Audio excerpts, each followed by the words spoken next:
You got Neil's letter as well? Do you believe him? I've come. It's quite clear that it's not the struts of a roller coaster anymore. It appears to be this mesh of string that encircles the park. Oh, someone's been fucking shitting in there. Stinks like anything. And you see quite a lot of graffiti that says, "Fuck off pedos, fuck off pedos." He could be hiding anywhere in here. Yeah, I know. Some pedos grabbed him, or some freak, or something. But this is weird, and I point to the... There's no mirrors on the floor where it's kind of just casually left or anything like that. You both feel and hear this crack coming from his pocket. It looks like smoke's curling out of the pocket and forming into this humanoid shape. Got a club in my hands. I've got the baseball bat in my hands. I'm going to take a swing at it. So as the bat comes round, a limb comes up and grabs you by the wrist. Your head is full of memories that aren't your own. I was taking photos of her. She went off with this, I don't know, this man, and... Why didn't you show them the photos, Kit? You feel a hand on your shoulder. And you turn round. And it's Neil. And he says to you, "I think she's ready for you."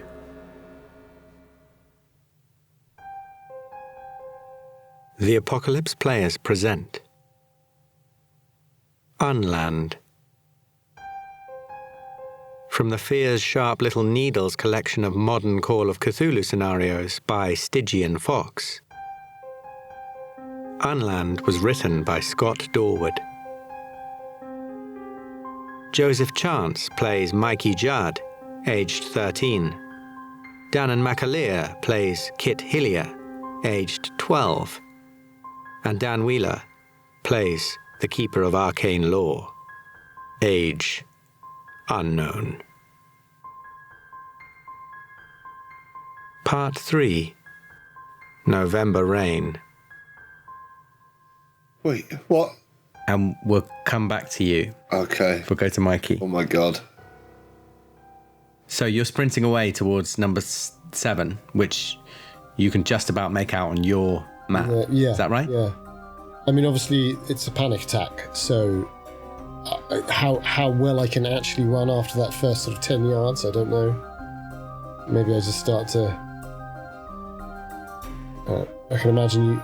Well, you run for a bit and then sort of come to a bit of a stagger, a walk. You're hyperventilating, kind of sort of that hysterical breathing. And you come to a stop. Maybe your hands are on your knees and you're panting and you look up and you're right in front of a big building with Mr. Fun's face over it, and it says Mr. Fun's House of Hilarity.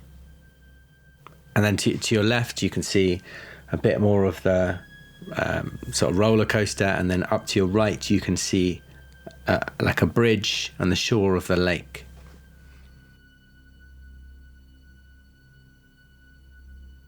I mean, obviously I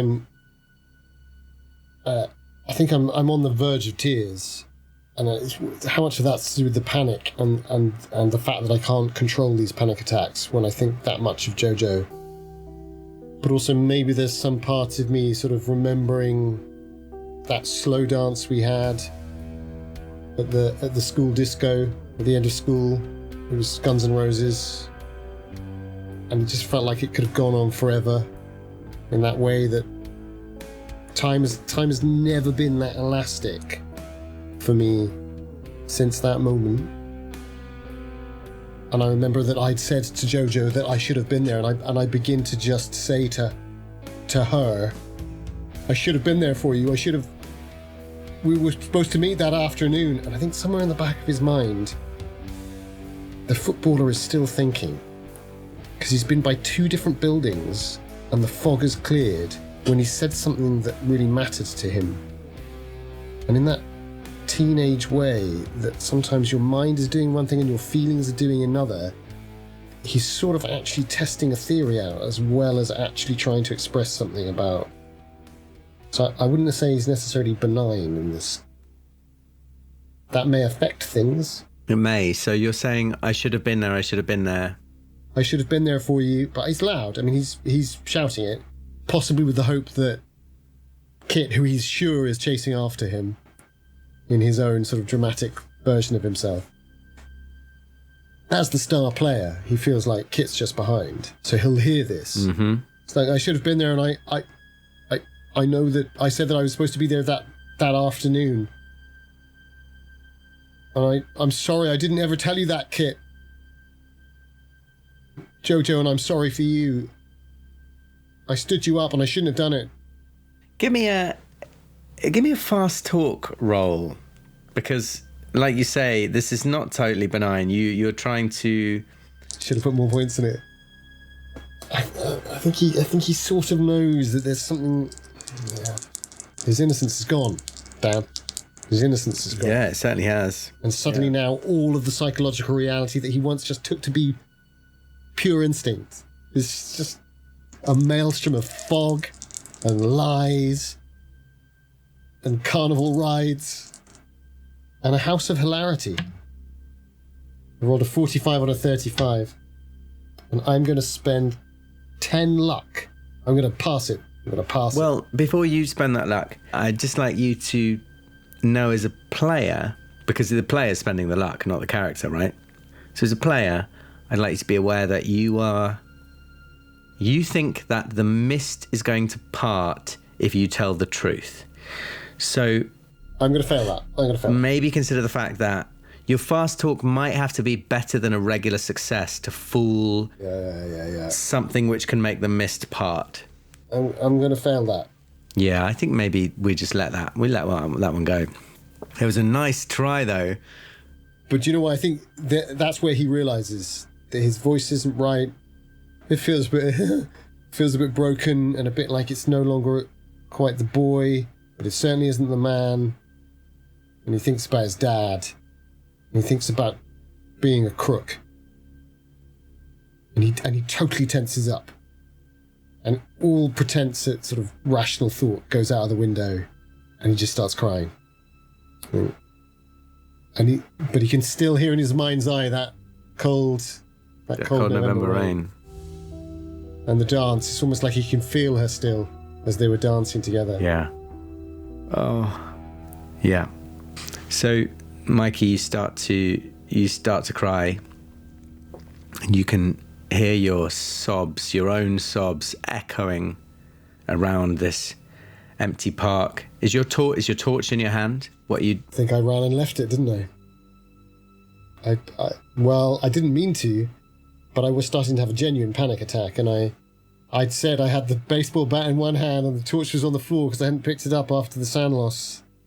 So I think it's at this point I go, I'm an idiot. I've left the torch behind. There might be a packet of matches in my bag. Should I roll luck? Yeah. Roll me luck for a pack of matches. Because I have occasionally cadged a cigarette off people. I don't really smoke, obviously. But just every now and then I like to try and be hard enough to... That is a 25. That is a hard success. Okay, so... Do you know what? I'm going to treat that as like an idea roll. So you don't have any matches in your bag, but you realise there are concession stalls all round the side of the lake and the paths, and you just look back and you can see in the light of the moon that comes through the fog and shines off the lake, there's a stall right by the lake, and you think, well, maybe I'll give it a shot, then maybe they'll have some matches or lighters or something in that stall. So you make your way over there to this concession stall on the side of the lake, and we'll go back to Kit. So you've just had this hand on your shoulder, you turned around and Neil has said, she's ready for you. Who? Neil, what have you been doing? We were here. Mikey's... Why have you been running around hiding like a baby? Hiding like a baby? Yeah. I've been waiting till you're ready. What do you mean? till you're ready. And she's ready for you. Who is? She is. Who? She has the answers. Do you mean Jojo? Follow me. Who? Jojo. No, I shouldn't have lied. It was wrong to lie, but there was a germ of truth. There was a germ of truth, so it wasn't all bad. I shouldn't have lied, but there was a germ of truth. And he starts sort of rocking back and forth, saying, I shouldn't have lied. I think even if it was only a slip of the tongue, it may have been, but like, if I said Jojo and he said who, even however briefly, even if it was just that his mind was on a different track, I start backing away from him. And he's sort of like still like looking like he's really upset himself by saying, I shouldn't have lied. But he's moving towards you and he's saying, I can make it better. She can make it better. Who? Neil, who? Neil, it's all right, mate. I've not seen you in so long. And I sort of open my arms as if to give him a hug. And he sort of takes a sort of startled step back. I mean, possibly because you just haven't seen him for so long, or you're not the hugging type, or... Yeah, I don't think I am, but I think I'm backing away from him, and then in that moment, I just open my arms in a gesture of whatever it is. And he looks at you straight in the eye and says, come with me. She can make it all better. She has the answers. Believe me. What about Mkey? Mkey will come when he's ready. She'll find him. She'll find him when he's ready. Who will, Neil? You're not making sense. If it's not Jojo, who is it? She will. All this stuff about Mkey in your letter. What do you mean, putting all that down? And I heard her voice earlier. Jojo's, I mean. Who's this person you're talking about? Some crackhead? No. She has the answers. She's wise. She's like some kind of priestess or like an oracle. Can I do a psychology roll on him? Yeah. Because he's using a lot of complicated words that I'm not entirely sure about. And I'm basically trying to see if his panic, his upset is genuine. Like, I want to know if he's playing a game with me or not. I rolled a 10 on a 10 psychology. Fucking fantastic. So I really wasn't expecting that. Yeah. So despite the fact that he looks a bit intense and he's been sort of rocking and going, I shouldn't have lied. Yeah. You see that actually behind all that is this, that's the anxiety of the situation. Right. That he's in. Yeah. And you can see that behind that, he has this sort of real, like, calm, steely focus, like a purpose. Maybe like the old Neil you knew before anything happened with Jojo, who would sort of, he had this tendency to, like, sort of be in his bonnet about something where he'd be like, oh, you've got to see this. This is this amazing new game that I've just discovered. Let me explain. It's new type of woodlouse that I just found in the garden. Yeah, exactly. Whatever it is, like this, like laser focus and this complete openness. And so he's being very earnest with you.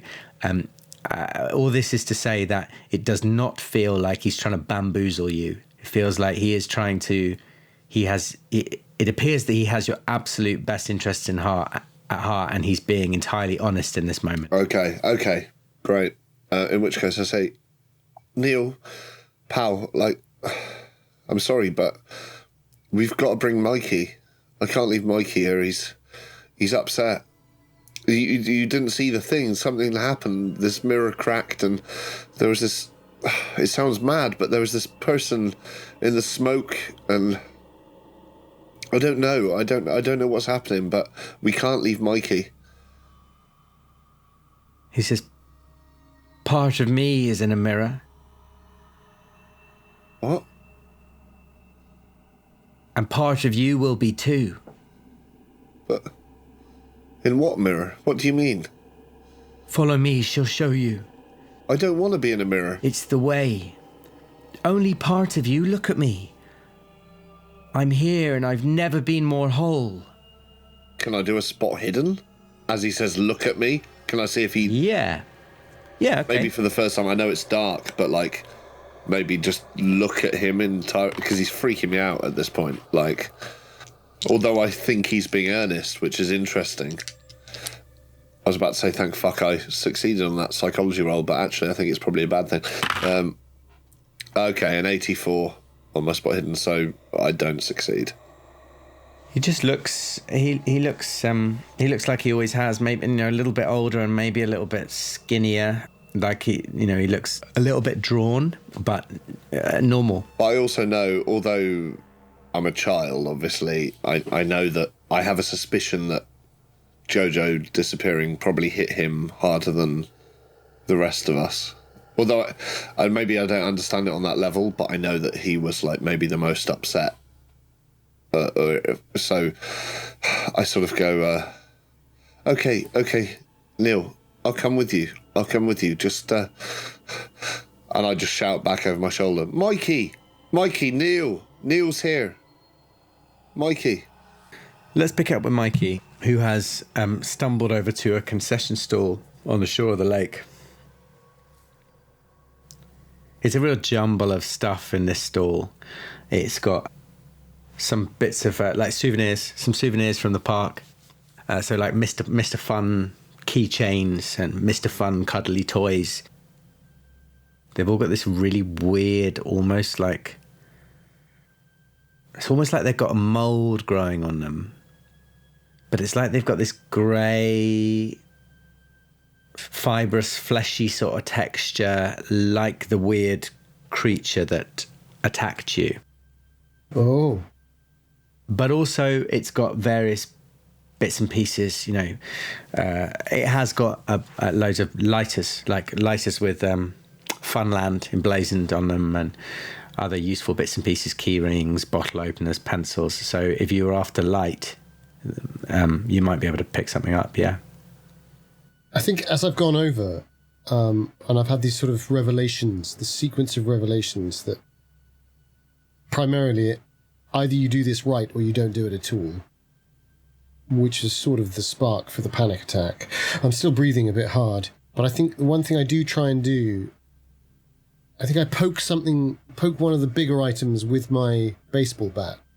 Does it show any of the sort of physical similarities of either the smoky creature or indeed the can that I saw crumple in that weird way? Yeah, a bit like the can. It's just sort of like doughy.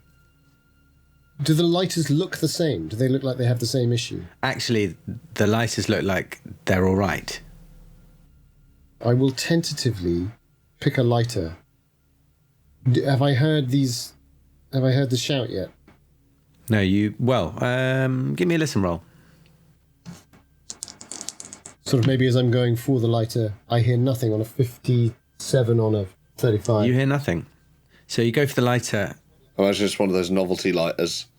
It's one of those lighters with the like Mr. Fun's face where you click his head back. And his mouth opens, yeah. And the flame comes out of his mouth. Yeah. I think that's the one, yeah. Like almost like a Pez. Yeah, Pez lighter. Stephen King, It lighter. I think the shout comes just at the moment that you click the lighter. And amazingly, it works. For, 15, 20 years, it works. It lights first time. But I do look at it and think, shit, where's Kit? And I put it in my pocket instinctively. And I say, Kit, did you hear that? Did you hear me? I'm all right. Kit? And you don't hear Kit, but you do hear a brief sort of sound as if from like a sort of weird, like an arcade sound, like a machine has temporarily like fired up. You feel like it might be in the opposite direction to where you left Kit, like round the lake a bit further, up further north.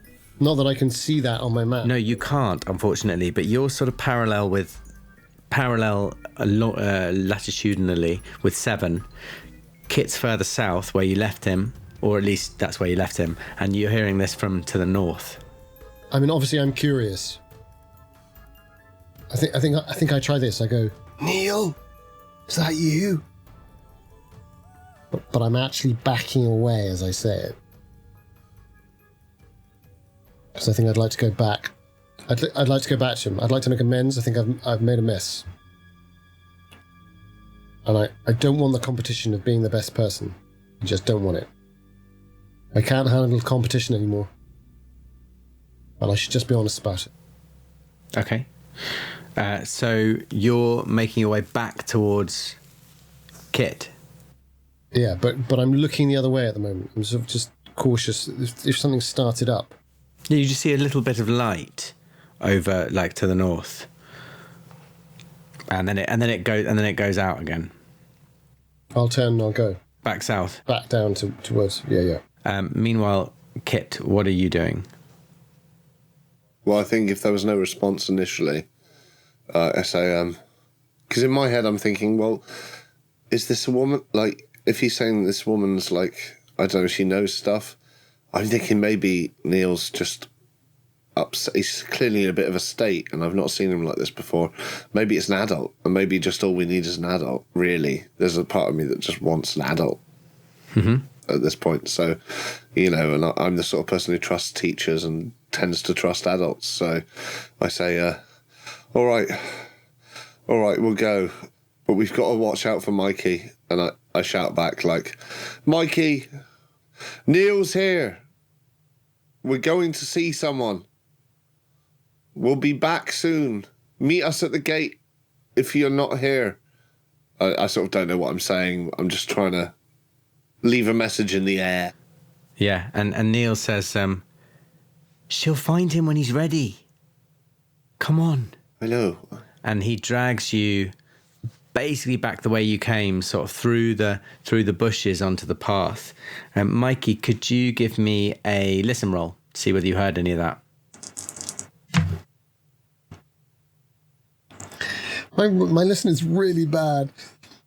That's a 74 and a 25, and I think because I don't know anything about it, I don't think I'm really going to push a roll. So it's not active, is it? It's passive. So you hear nothing. So you start making your way back round the lake, I assume, to where you left him. Yeah, and my flashlight. And your flashlight, and using your lighter, I think it's fair to say that you make it back, and you can start looking around on the ground if you want. Do you want to give me a spot hidden to see if you can find your flashlight? I assumed it was still on. Oh, very good point. No, excellent point. Yeah, fine. You find your flashlight. But there's no sign. I mean, crucially, there's no sign of Kit. No. Oh, God almighty. Kit! Fuck. Kit, do you want to give me a listen roll? Yeah. As I'm being dragged by this Neil figure, I rolled a 6, so whatever my listen is. Listen's 50. Extreme success. That's what we need. You hear Mkey yelling, Kit. Neil, there he is. And I try and break away from Neil's grip to, like, run back towards where I... You can do. He's not holding you particularly tightly, and he just says, as you break away, he says, she can make it all better. She can fix everything. Kit, you know you want this. All right, but Mkey should come too. Surely. Mkey, we're here. And I'm trying to, like, because I think Neil is genuine, but he's clearly tunnel vision. So I'm trying to sort of look back over my shoulder as I run towards Mkey's voice and say, we'll come with you. But we should bring Mkey. I guess that's tricky, but that's what I'm trying to do anyway, is try and keep a connection to Neil whilst running towards Mkey's voice and sort of saying, Mkey, Neil's here. Fine. So I think probably given all that, given you're both yelling at each other and you're not that far away, you find each other. So Mkey and Kit, you find each other. You've left Neil sort of on the path. I think as soon as I see Mkey, I say, "Oh, thank God. Neil's back here. We found Neil. Come, quick. He wants to show us something." You found him? Yeah, he's here. He's saying about someone. He wants us to meet someone, or he wants to show us something, but... You crazy? We've got to get out of here. I know. You saw that thing. I know we do. I'm sorry, I was an idiot. I've been an idiot. I'm an idiot. Look, I'll explain as soon as we get out. We're all idiots. It doesn't matter. We've got to go. Neil, we've got to get out of here. Well, and I suppose we're heading towards him because it's towards the exit, isn't it? Well, which way did I leave Neil? Neil's near 4 and 5, just directly across. And you've met up by those bushes again. Yeah, perfect. I want to be sort of trying to not physically drag Mkey, but basically be like, yeah, no, I want to go too, but we should bring Neil. He doesn't look well. He looks... Let's all get out of here. I'm with you. So I'm running back to where Neil is and sort of saying, Neil, I found Mkey. Where are you? Neil's saying, follow me. She can make everything go away. She can make it all go away and make everything perfect. She knows him. Oh, sounds like Neil's been listening to 9 Inch Nails. How be on, Neil? Mkey, are you ready? You all right? I asked you how you are. This is a wonderful place, Mkey. This is a wonderful place, can't you tell? It's like a temple, but more. Follow Neil, me. where are you to? Here. Where are you to? Here. But by the Giddy Giggler. Right. I'm heading towards his voice. Go straight up to him. Fine. And he says, good, follow me. And he starts walking north up the path. Wait. Neil, before we go, there's something I've got to say. I wasn't honest. Truth is, Jojo said she'd Stop. be with... Don't tell me. What? Save it. Save it for him. Who's him? What? Malcolm West? Malky, or who? And I look at Hillier as if, right, we're on the thread. Yeah. Right? Like he says, on Alki. Who? Malky. It feels to you like you're all talking at cross purposes at this moment.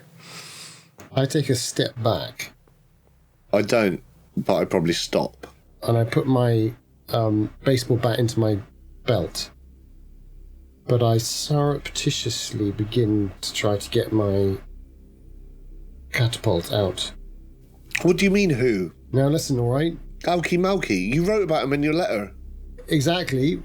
The one that you talked about in your letter that brought us here. I know, yeah. Or you did your whole appearing at the door thing and then running off. Neil starts sort of rocking back and forth and says, I shouldn't have lied, but there was a germ of truth, I shouldn't have lied. And then he looks up and says, I'll fetch her. And he runs off and disappears into the fog. Neil! No, wait, quiet. There's something. What? Every time I was honest with you, the fog cleared. I know it sounds mad, and I thought I was mad when it was happening. Then I thought you used Jojo's voice, but then you heard Jojo's voice as well. Yeah. This place is haunted. This place has got a ghost in. I think so. You saw it. Yeah. It came out of that mirror. Smoke man. We've got to get out of here. We've got to try and get Neil and get out of here. I think he's gone crazy. But we can't leave him. I know that, but he'll come back. Let's get him. No, we've got to have some... Ooh. Jojo's gone. We can't have Neil gone. Shit. All right, then.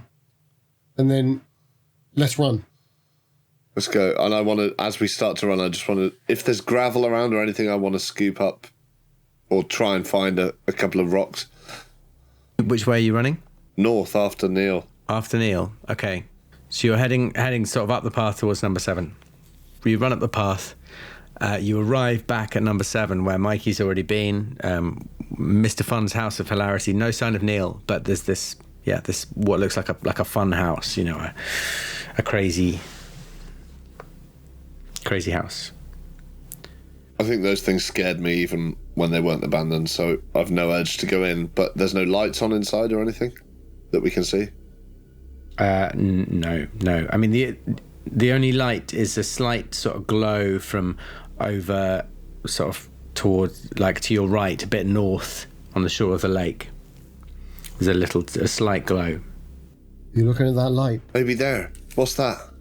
I don't know. So when I went over and I picked up this and I show him the lighter. And actually I light it. Cool.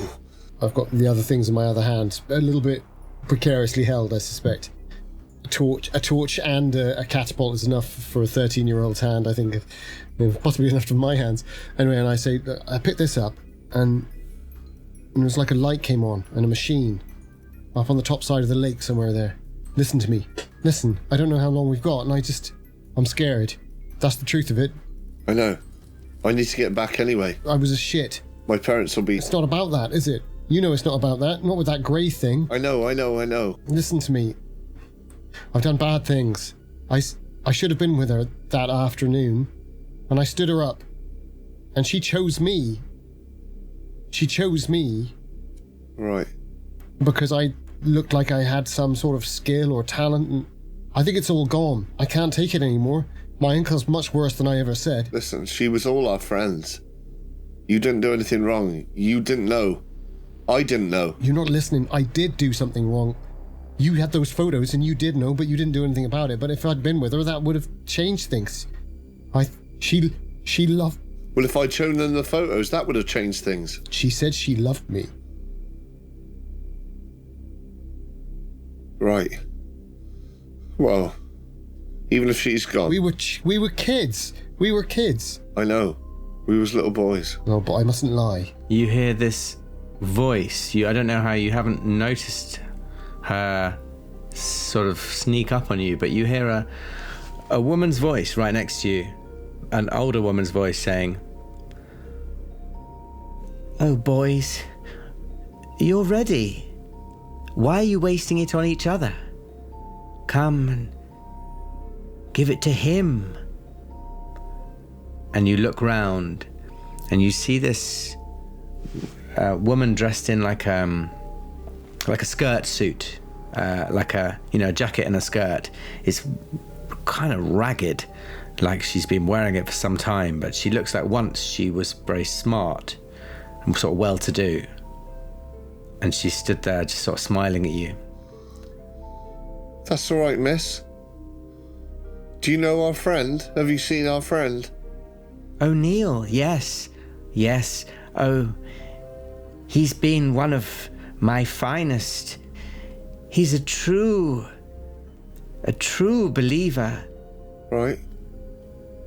He's seen the light, as you will too. Yeah, there's a light over there. He told me he knew people who would benefit from his light and wisdom. This is a holy place, you know. I put my hand on Kit's shoulder and I say, "If you don't mind my asking, where do you shit?" She looks momentarily taken aback and then smiles and says, "Why, I defecate in one of the concession booths, like all of the other worshipful residents of the park." I grab him, Kit Hillier, and I start running for the exit. Well, that's just too weird. You say running for the exit. She is stood to the south. Oh, okay. Sorry. Yes. Okay. She's not physically blocking your path, but I mean, if you were to run for the exit, well, you could. You'd be running past her. In that sort of in that teenage, slightly gawky way, I think I have a sort of jerk of, that's what I want to run to, and I can't, and she's in the way. Yeah. I also don't think I understood the sentence defecate in the concession booth. I think if it had been poo or shit in the little shop or the little hut. But defecate in the concession booth is... Actually, good kudos to you. Mikey doesn't understand the words, but as soon as concession booth was mentioned... Yeah. That you've not said toilet. It's all too fucking cold and logical for my liking. And also, that was my trap. That was my fast talk trap. Where I was going, are you one of these people who lives here and shits all over the place? I mean, my instinct would probably be to say, where's Neil? He said he was going to get you. And he did. And here I am. Where is he? Worshipping the idol. What do you mean? Why? He's worshipping the idol. I don't know what that means. You're being weird, miss. I'm going to try and get my catapult loaded. I think I was about to have the same instinct. Throughout those three or four little mini exchanges, I'm putting my torch in my pocket, my trouser pocket, and I'm just trying to I'll do a sleight of hand if you like, Dan. Yeah, please do. I mean, it's rubbish, but I may as well give it a shot because it.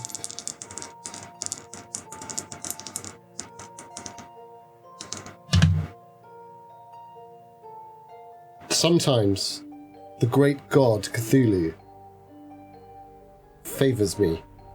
I rolled a 0-7 on my 10.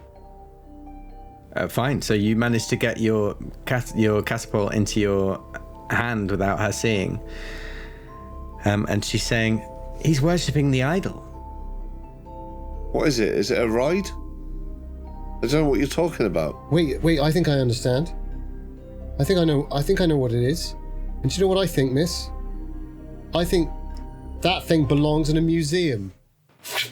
Wow. Okay. Point blank range. Amazing. Point blank range. I'm going to go for a leg. Oh, a leg. Very kind. I don't want to go into prison by going for an eye or something. Okay, well, give me a roll then. I guess it's a bonus die for a point blank range. Yeah. It's a 27 or a 17, so I'll take the 17, which is a hard success. So roll for damage. 1d6. 5. Oh. Well, I mean, you've gone for her leg, but you've really hurt her. I mean, point blank range with them. You picked up that massive rock from earlier, and those Black Widow catapults are nasty. So you hear this horrible crack. You don't know how old she is, but you feel like you've broken a bone in her leg, and she crumples to the floor and she yelps and she says, there's no need for violence, young man. I'm here to help you. This is a holy place. I am running. You're running. In which direction? To the gates, I think. Wait, but where's Neil? Where the fuck is Neil? Yeah. So I grab him. Did she point towards anywhere? No. Right, in which case I grab him and I go towards the light. Towards the light that's to the north? Yeah. Yeah. Okay. So she's on the floor yelping, going, oh, young men, this is a wonderful place. It gives you blessings. Please, young men, tear away the veil. I'm sorry, miss, but you're a weirdo.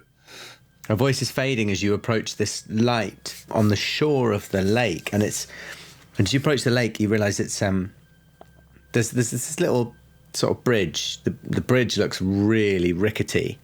But just before you reach the bridge, like the last concession booth is on a sort of pier, and it occasionally sort of lights up and then goes down. You've got no idea how it's lighting up because there appears to be no power on the whole site.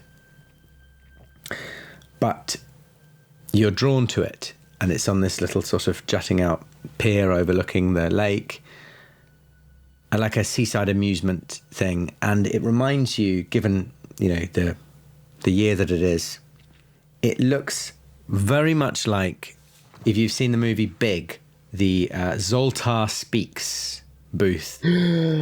Oh, I love that. Oh, yeah. Except it's, Zoltar has this quite a menacing appearance. this figure has a much more sort of like a jovial face, looks very friendly, has long sort of grey hair, almost white hair, and a big grey beard. Like, looks like a really sort of friendly wizard, rosy-cheeked friendly wizard. And above the booth, as the lights sort of flicker, it says, "Ask the warden of the door." And underneath it says, "Keeper of truth." It's Scott Dorward. Is that what you're saying?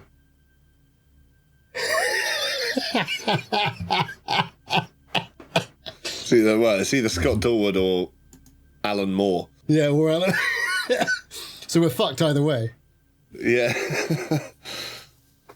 I mean, how far away is this? Like a few yards along the pier? It's right there. It's a few yards. I turn and look at you and I say, Kit Hillier, if ever there was a time that you will have to step forward, it's now. Yeah.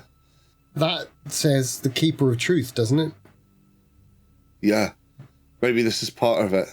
I can barely bloody read. You're the one who has to deal with this. Look, I'll watch your back, and I stow my catapult. The Black Widow's away, and I take the baseball bat out, and I say, "I'll cover you. You go in and talk to it." Right. But if Neil's not there... Neil! Wait, shh. Don't know. Sorry. Is there anything he could be hiding behind?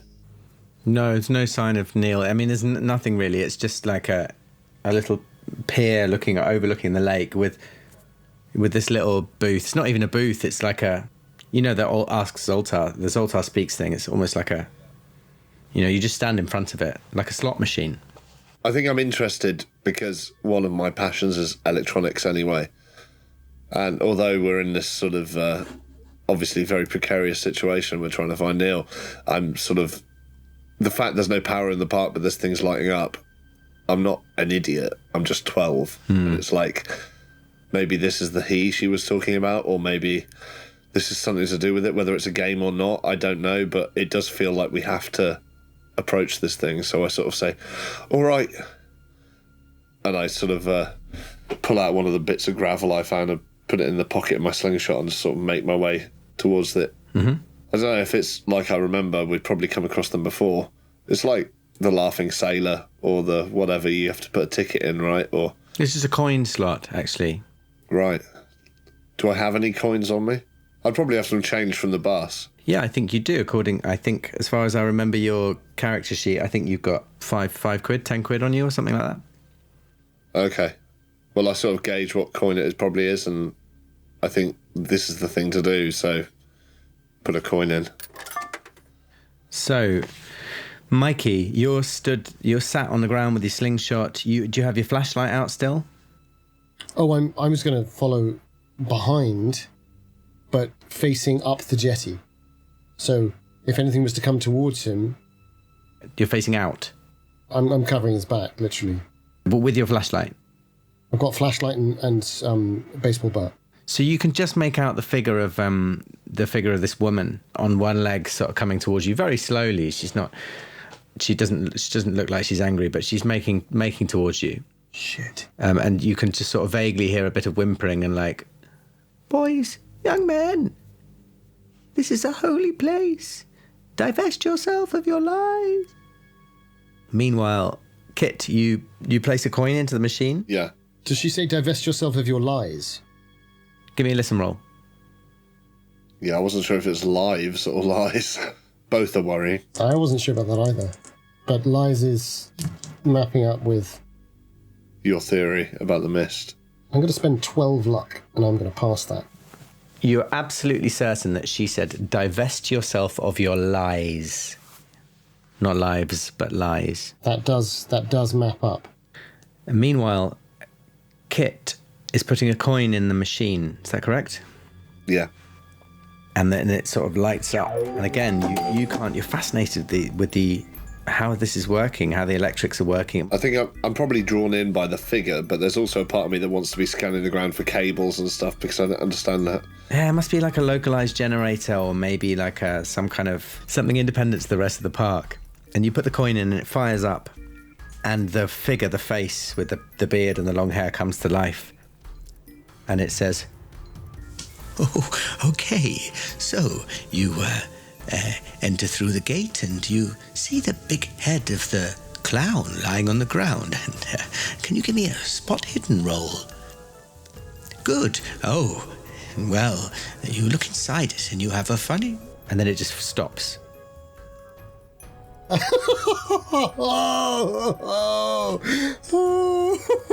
I immediately, I mean, just the term spot hidden, all I can think of is our D&D sessions, and I think, Yeah, absolutely. this is crazy specific, but I need to hear the end of that sentence, so I reach into my pocket for another coin and stick that into the machine. And it comes to life again, and it feels like maybe the sentence is picked up from somewhere else, and it just begins speaking. It just says, Oh, good. And you go towards the Tunnel of Love, and inside there is a canal. And would you like to give me a dex roll?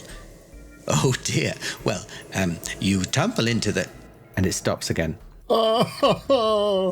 I keep going. I want to, like, as quickly as possible put coins in this machine. She's getting closer.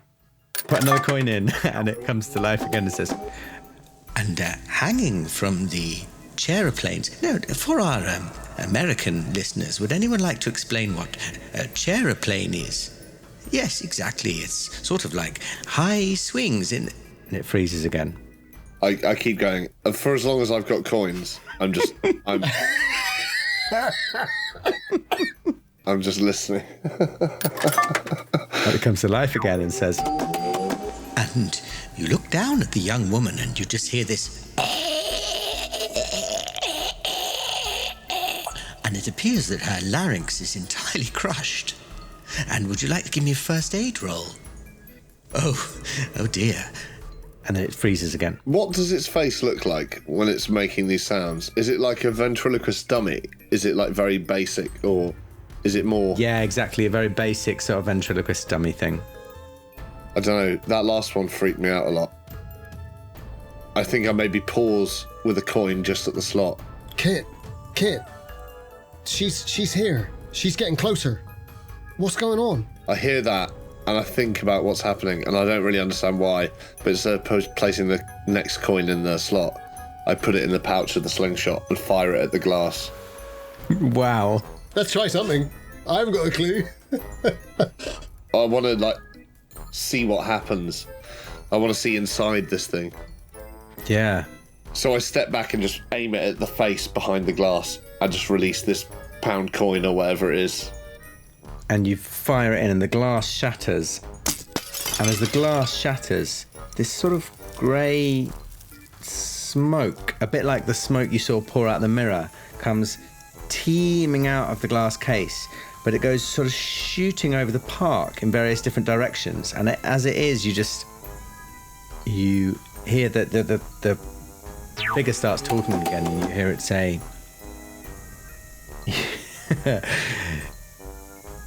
You hear it say, and you get the feeling that there are only a few ways of getting out of this park, and all of them will require some sort of sacrifice. And then it stops. Wow. That's horrible. I mean, in my head, I know this is probably in a moment where, the woman's getting closer, and I can hear Mikey behind me saying, "She's here, what should we do?" I have a memory back to, the vending machines at school, where we used to glue pennies together to trick the machine into thinking it was a pound. And just that memory of, tricking a machine comes back to me. And I don't know, I need to see inside this. I don't understand how it's working out on this pier when there's no power anywhere else. And I want to put one more coin into the machine and then try and pull the head off the thing, or try and pull the figure out of the box. You want to pull Scott Dorward's head off? Yeah, basically. I'm sorry, Scott. We do now.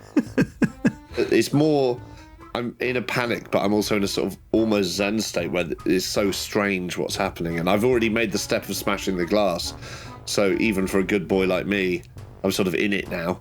And I just kind of want to see beneath the cover. I want to see if I can lift the thing out if I can see the wires underneath or... So once the glass is smashed and the smoke has come out and the figure has carried on, said this last little piece, the machine goes dead. There appears to be nothing else running through it. In which case, I won't go to pull its head off because I've put that last coin in and nothing's happened then, in that case.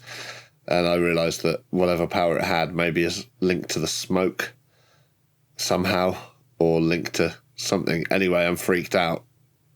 And also, I imagine by this point, we should probably cut back to Mkey, who's trying to get my attention as this hobbling, injured woman comes towards us. So she does. She hobbles up to Mkey and she says, "Young men, I mean you no harm. I know you're in terrible pain. Your friend Neil has told me I wish to help you. Making a remnant is a very simple exercise that has no pain involved whatsoever, and you will be enlightened. Divest yourself of your lies. This is a holy place. Tear away the veil." Where's Neil? "Why, Neil is very fond of the idol. Perhaps he is worshipping there now." Well, take us there then. Take us to Neil. "Very well. If it will convince you to divest yourself of your lies. But remember, the idol is but the symbol. We are within his body and flesh. He is God made manifest. He is all around us. We are within him." And she begins sort of hobbling on one knee towards the bridge, which is just like right there by the machine. I mean, I was about to say something more rude, but that's more Mkey. So I think I've gone out of my comfort zone too much already, smashing something. But there is a part of me in that moment that just wants to lift up my camera and get a good photograph of her face. I imagine it has a flash. Yeah. So I do that as she finishes that weird sentence that I don't understand. I don't understand what she says by divest, disturb, or whatever she's saying. I don't understand those words. But I don't trust her. And I trust Mkey, and Mkey shot her in the leg. Would you like to understand those words? Do you want to give me an intelligence roll? Yeah, maybe I should. Maybe just in case. That's a 6 on my 75 intelligence. Wow. Yeah, you do understand what she means. She means that you have to be completely truthful and confess all the untruths that your life is built upon. But what you don't know is what the outcome will be of this situation. That's what she's given you no impression of. She just keeps telling you what you have to do. She hasn't told you what will happen if you do it. Yeah. But I trust Mkey, and Mkey shot her in the leg, and she's acting weird. She's not acting like someone who's been shot in the leg.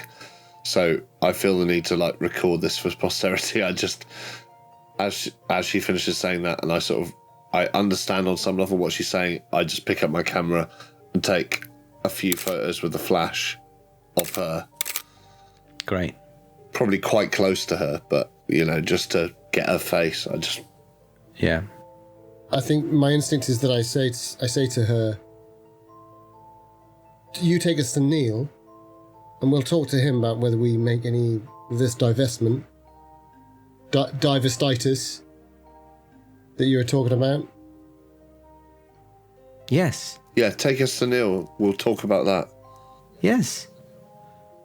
So, to sort of expedite things a bit, she takes you across the bridge, which is sort of rickety, but you make it across, and then up a few paths, and you wind round sort of an area where there aren't really any rides, and you make it all the way up to what on your map is marked as number 9. No, I thought you were going to say that. She leads you all the way there. On the way, can I ask, do I see any carriages? Roller coaster? No. Damn. Okay. No, you don't. So you make it up to number 9, and she gets just sort of outside the entrance where like a canal sort of appears, like it flows in, and it's really murky, and there's some sort of swan boats I know the ones, exactly. And you can see things moving within the water. You don't know whether they're rats or, like, they might be fish, but you think they're probably more likely rats. And she calls out, Neil, Neil, your friends are not sure whether they are ready.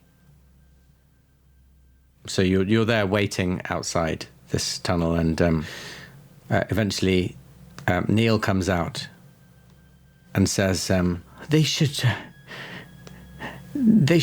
divest themselves of their lies. And he says it as if it's rehearsed, these words. There is enlightenment. There is peace. I push the woman away with my baseball bat and I say, now you leave us alone. Neil, you come with us. Let's go. Neil says, well, I don't want to go anywhere. I'm home. And he smiles, this like beatific, is that the word? Beatific smile. He seems totally at peace where he is. She's not fighting you. Come on, let's go. And I take him by the arm. So he sort of he stumbles along in your wake, but all the while saying, I'm home. I don't need to leave. Right. Well, we all have to go. Right, Kit? Yeah, absolutely. But as that's happening, I want to shine my torch into the tunnel as we're walking away from it. I'm probably behind Neil, maybe, if, like, Mikey sort of grabbed him by the arm and he's stumbling along behind him. I'm going with them, but I'm sort of saying, yeah, no, absolutely. But I want to just...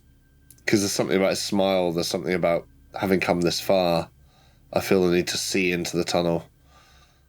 You can see like murky water from without going in, or you can see the entrance with sort of murky water. It's quite a large tunnel.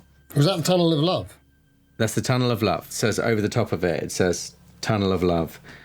Ah, so sorry, I glossed that slightly. All right, well, maybe I stop. I stop when we're about 10, 15 yards away, and I go, Neil, pull it together. You tell us what's going on right now.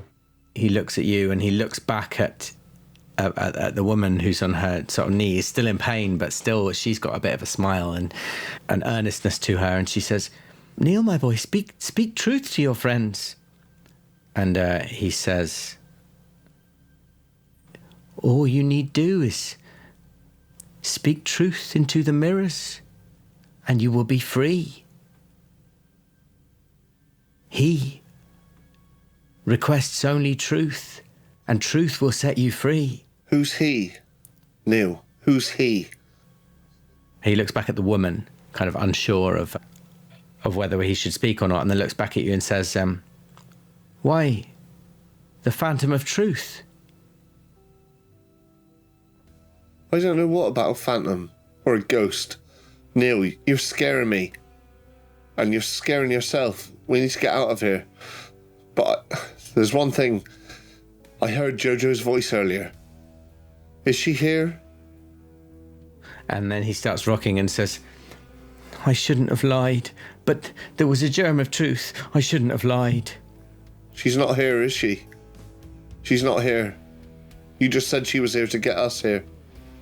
And at that moment, you realise, you suddenly have this realisation that you could never understand why they closed the case just because they found her clothes on a beach. Suddenly you understand why.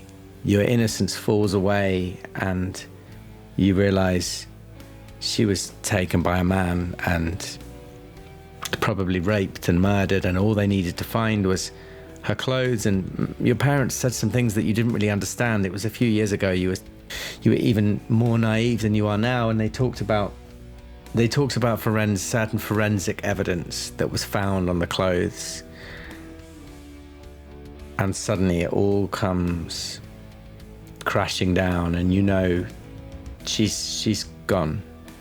Jojo's gone. She's not here. Yeah, but in that same moment, whoever he is, she's something to do with it, isn't she? That's my instinct. My instinct is she's something to do with it. To do with Jojo? Yeah. To do with him, whoever took her. Maybe he's the him. She's trying to bring us there. I don't know. That's the whether or not that. I don't know if. Yeah. That makes sense. That's your instinct. And so I start pulling out the shards of mirror from my pocket and putting them into my catapult and walking up to her. While he's doing that, I think I grab Neil and I pull him in close to me and I say, "What did you bring us here for, really?" And he says, and he looks at you with like the most honest face that you've ever seen and says, "I brought you here to divest yourselves of your lies. I have found peace, and you can too." I think at that maybe I'm hot in the face. I'm walking towards her still. I'm kind of determined in a stubborn little boy way. I'm going to try a psychology roll on him while that's happening.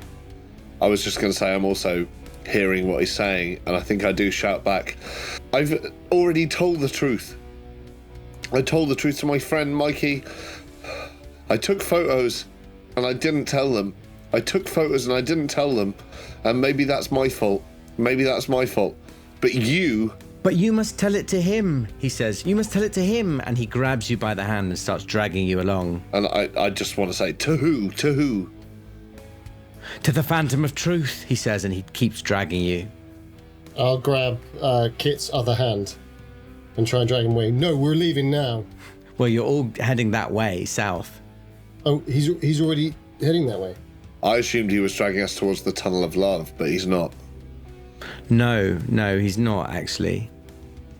He drags you back down the path, back the way you came, over the bridge and to outside Mr. Fun's house of hilarity. And he takes you round the back. And at which point, I will then start to pull him away and go, "No, I don't want to go down here. I've had enough of this, Neil. You're coming with me now, or you can stay here for the rest of your life. I don't care. The truth is, there's other things." This is my home. This is my home now. No, it's not, Neil. We know you, Mar and Da. They don't live here. You were always the most gullible of us, all of us. Yeah. So just get the fuck out of here with us right now. We were cruel to you because we were kids. We didn't know what we were doing. Well, that stops now. Now we're friends, right? We'll get the hell out of here. And he looks at you with this sort of calm, almost pitying face and says, "But how do you think you'll get out?" Out the gate? What do you mean? And he looks down the path towards where you think the gate is. And none of you have thought to check that the gate is still there, but there's absolutely no sign of it. And I just say, "Inside him." Isn't that what she said, or he said? "We are within his body and flesh." And then at that moment you realise, because you stood right by a bit of the roller coaster, and you realise these strings, the thing that you couldn't quite make out what they were made of, and then finally it hits you that it's not like fiberglass or plastic. It's flesh. It's like flesh, like sinews. We're inside a Shoggoth roller coaster, and I now need to get out. I need to get off. I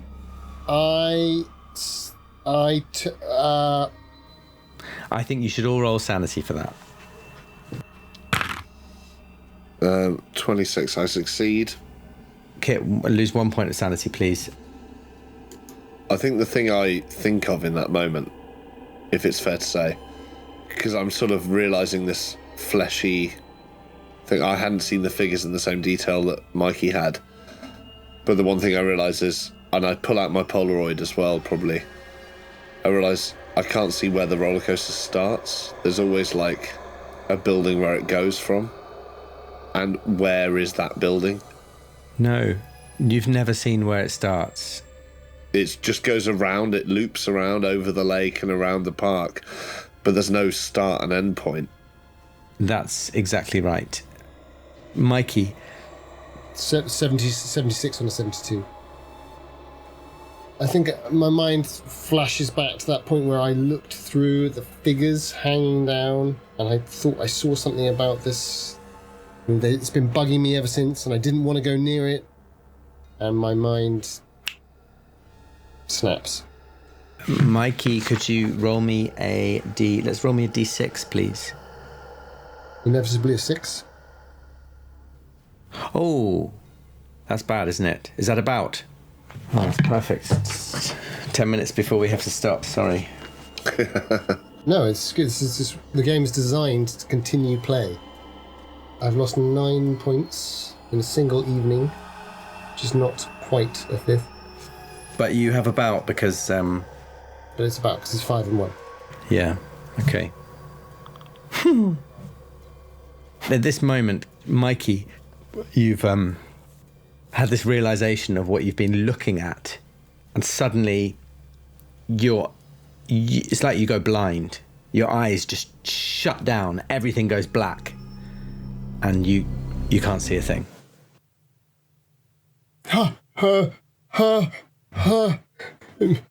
Oh God, Kit. Mikey, you all right? I can't see. I've gone. Oh God, no. And I start to breathe. I start to hyperventilate. Neil, come on, we got to help him. And I go and try and get Mikey under one shoulder and try and sort of prompt Neil to do the same. I don't know how responsive he's being because I know he's in a very weird place. I was trying to stop him from taking you away, so... Yeah, exactly. Like, I don't know if he was sort of following, but also trying to drag away, and he'd revealed the gateless nature of where we are. Neil says, "You will speak truth when you're ready," and smiles and then skips off into the fog. Fuck's sake. What's happening? I don't understand. I don't know. Oh, shit. I don't know. I can't see the exit. Kit. Don't worry, Mikey. Don't worry. I grab onto him and I drop my bat. I'm not interested in keeping the bat right now. You'll be all right with me. You find yourselves back outside Mr. Fun's House of Hilarity, right in the middle of the park. I think if Mikey drops the bat, I'm going to pocket my slingshot again and pick it up, if that's fair to say. Yeah, of course. I can't see it. Is it just the fog that means I can't see the exit? Or do I get the sense that there's fencing there, like where there wasn't before? It looked like it had that thick, fibrous tendrils like you'd seen all the way around. And I don't want to pass underneath that. It's like some sort of big cage. No, I mean, maybe you could try, but I think you probably don't want to. I think in my head what I do know is that woman I took the photograph of, the one that Neil was enthralled to. She knows things. And also, Mikey's injured her, so she's not invulnerable. Why don't you give me a... Pokemon roll? Give me a history roll. Oh, okay. Intriguing. In the depth. That's almost certainly a fail, but let's have a look. Oh, no, that's a success. I'd forgotten how good my history was. So, you... That cathedral school's doing me well. You're fascinated by all types of history, local history, ancient history. Yeah. And you suddenly realise where you know her face from. Yeah. You've seen it in newspaper articles. I knew I recognised her. And you realise she's connected to the scandal and the closure of the park. And you think she might be the person who was in charge of PR for the park. So she's the one who was in the photographs in the newspaper. It was always her photo in the newspaper, talking to the press, spinning some story or other about, defending the park against some allegation or some other allegation. And, she began to get a bit of a reputation for someone who just every word that came out of her mouth was a lie, was bullshit. Yeah. I'm right. Classic PR sort of spin. In which case, this is all... we need to go back to her. That's my instinct. And I hoist Mikey up under the shoulder and say, "Mikey, can you see yet? How can you see?" I can't. It's all black. I'm so sorry. Kit, Don't worry. We're going to find a way out. Just follow me. And I start walking back towards the area we last saw her. So you find her sort of hobbling around on her knees again, saying, Have you spoken? Have you spoken truth? Yeah, we have. Have you? And she looks at you and she says, Liars still. Liars still. I want to hold out the bat towards her, and I'm probably shaking, and I want to say, you tell us how we can get out of here. Tell us how we can get out of here now. By divesting yourself of your lies? How do we do that? I don't understand what you mean. I've told the truth. Speak truth unto him. Who's him? You haven't told us where. In the house of mirrors, where Neil tried to take you. What, in the Funland place? That's right. That's where we got to go. Yes. And what, he's there, is he? Whoever he is? He is everywhere. We are within him. Just talk normal for a moment, would you, you freak? Listen, I'll hit you with this. And I'm shaking a bit, probably, but I sort of mean it. I'm quite angry and red in the cheeks, you know. Kit, we've got to go back there. I know we do. But I don't like her. She's working for him. Something's happened. Where's Jojo? Did you know Jojo? Who? Jojo. And I scream it. I scream Jojo in her face when she says who. So as you scream Jojo in her face, you see momentarily her face changes and you're looking at Jojo. Help me, Kit. And then you stop screaming and her face is back to normal. What the fuck? I think that's a sanity roll, right? Yeah, I mean, at least I can't see that, so that's fine. I'm just going to go ahead and do a sanity roll. Yeah. That's horrible. Just a success, but... Marginally. Well, I don't know what to do now, because I really was on the verge of, although I'm quite a gentle boy, I was on the verge of giving her a bit of a tap with the baseball bat, you know? But now I've seen Jojo's face. I think my hand goes up towards your face and I say, here, give me the bat and point me in the right direction. I do, and I say, right, I sort of place it in his hand and just go, she's in front of us. Jojo, if you're there, tell us now. You're not Jojo. No. You're some woman who lives here and shits in a booth. My name is Ina Matthews. Ina Matthews?